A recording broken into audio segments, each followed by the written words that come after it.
किती सुंदर असे लाडू तयार झालेत बघा. तर होय मैत्रिणींनो, आज आपण गुळ शेंगदाणे लाडूची रेसिपी बघणार आहोत. तर गुळ शेंगदाणे करण्यासाठी बघा, मला 1 वाटी शेंगदाणे घेतलेत, 1 वाटी गूळ घेतलाय. तुम्हाला जशा प्रमाणात करायचे असतील तशा प्रमाणात शेंगदाणे घेऊ शकता. मी माझ्या दोन्ही मुलं लहान असल्यामुळे अगदी थोडेच लाडू बनवणार होते, त्यामुळे मग मी थोडंच असं साहित्य घेतलं आहे. तुम्हाला जसं हवेल तसं तुम्ही साहित्य घेऊ शकता.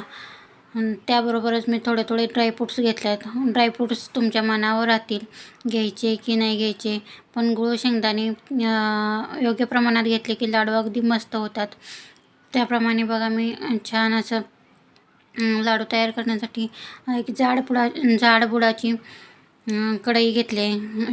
कढई शक्यतो जाड बुडाचीच घ्या, म्हणजे शेंगदाणे किंवा ड्रायफ्रूट्स करपणार नाहीत.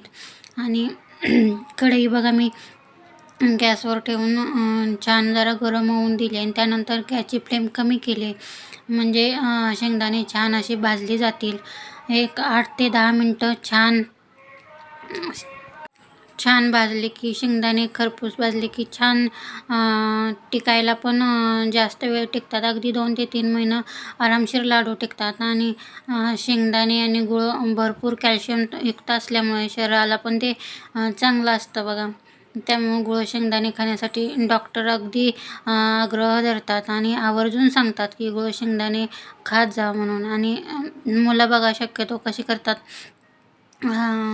खायला जरा नाटकंच करतात. त्यामुळं मुलांना जेवढं चांगलं देता येईल, किंवा ड्रायफ्रूट्स खायला खूपच नखरे करतात. त्यामुळे मग अशा पद्धतीने जर बनवून दिलं तर मुलं पण अगदी छान लाडू खातात. आणि म्हणजे भरपूर असं प्रोटीन मुलांच्या आहारात जाईल, ह्या उद्देशाने मी असे लाडू आठवड्यातून किमान एकदा नाही दोनदा तरी बनवते. अगदी कमी प्रमाणात बनवल्यामुळं अगदी पटकन संपून जातात आणि मग ते ताजे मुलांना पण खायला आवडतील.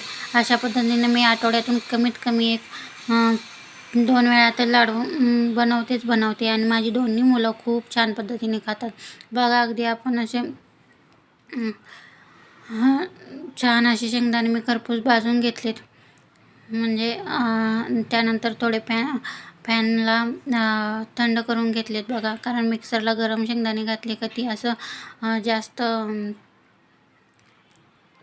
व्यवस्थित होत नाही, चिखलासारखं होतं. म्हणून शेंगदाणे तितकेच थंड करून घेणे पण आवश्यक असते.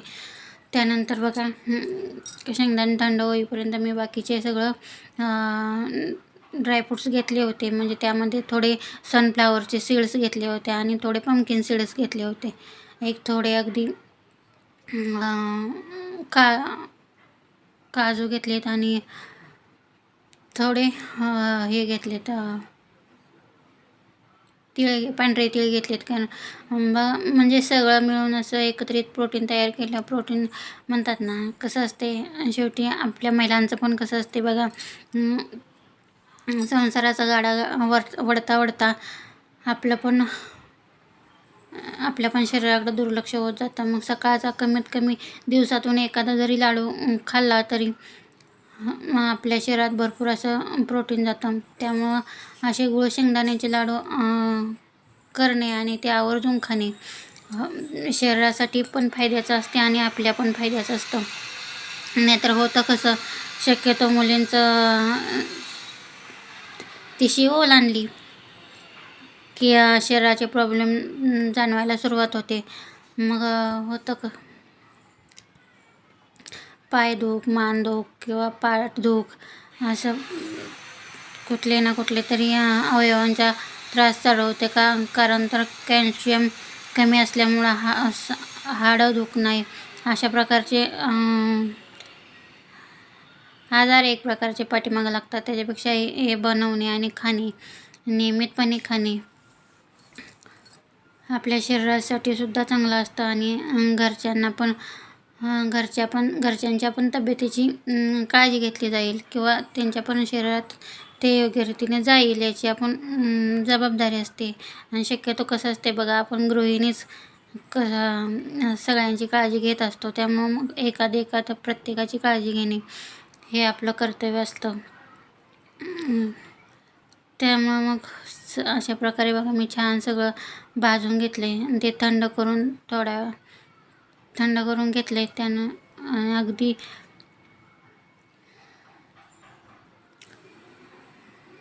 बघा असं एका ताटात सगळं एकत्र करून घेतलं आणि ते थोडं फॅनला असं थंड करून घेतलं. ते थंड करून झाल्यानंतर बघा अगदी मोठं असं एका कोरड्या मिक्सरच्या भांड्यात असं अगोदर जाडसर असं भरडून घेतलं आणि त्यानंतर मग त्यात गूळ ॲड करून सगळं काढून घेतलं आहे. बघा अगदी याला फारसं असं तुपाची वगैरे गरज नसते, कारण गूळ जर योग्य रीतीने घातला ना, व्यवस्थित घातला तर लाडू पण पटकन वळले जातात आणि व्यवस्थित होतात. फार असं तूप किंवा तेल लावण्याची आवश्यकता पडत नाही आणि पाक पण करायची काही आवश्यकता पडत नाही. म्हणजे अशा प्रकारे योग्य प्रमाण घेऊन जर केलं तर लाडू छान वळले पण जातात आणि आवडले पण जातात. बघा मी अगदी छान असं गूळ वगैरे मिक्स करून ना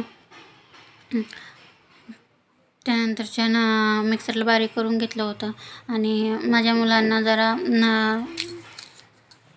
तुपातले लाडू आवडतात म्हणून मी 2 चम्मच तूप ॲड केलं होतं भरडून घेऊन. त्यामुळं लाडू पण अगदी मस्त वळायला पण छान झाले आणि अगदी काय म्हणतात, मी अगदी असं बघा बारीक करून घेतलं होतं, कारण माझी दोन्ही मुलं अगदी लहानच असल्यामुळं मी त्यांना जास्त भरड अशी केलेली नाही आहे. कारण तुम्ही भरडीची पण असे जाडसर शेंगदाणे ठेवून पण लाडू बनवू शकता, पण मी अगदी बारीक केले होते. त्यामुळं असे छान दिसायला पण ते खूप सुंदर आणि मस्त दिसत होते.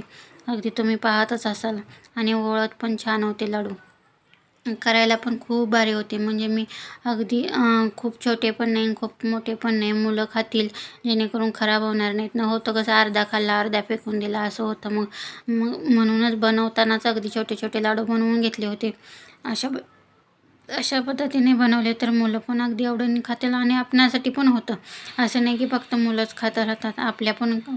आपल्या पण शरीराची काळजी घेतली जाते. आपण पण खाऊ शकतात. बघा माझा एक लाडू छोटे मोठे होत होते म्हणून मग अगदी छोटे बनवून घेतले, थोडं काढून घेतलं आणि बाकीचे वळून घेतले. अशा प्रकारे मी बाकीचे सगळे लाडू वळून घेतले. आय होप तुम्हाला माझा व्हिडिओ नक्की आवडत असतील. व्हिडिओ आवडल्यास नक्की लाईक, शेअर आणि सबस्क्राईब करायला विसरू नका. आय होप तुम्हाला ही रेसिपी खूप आवडली असेल आणि आशा आहे की तुम्हीही बनवून खाल आणि शक्यतो महिलांनी तर आवर्जून हा व्हिडिओ पाहावा अशी माझी इच्छा आहे. तर बघा अशा प्रकारे बनवले आहेत. तुम्हाला रेसिपी आवडली असेल तर नक्की लाईक करा आणि कालच्या रेसिपीला भरभरून प्रेम दिल्याबद्दल खरंच मनापासून आभार आहेत. असंच प्रेम आणि सपोर्ट दोन्ही राहू द्या. आय होप तुम्हाला आवडले असतील.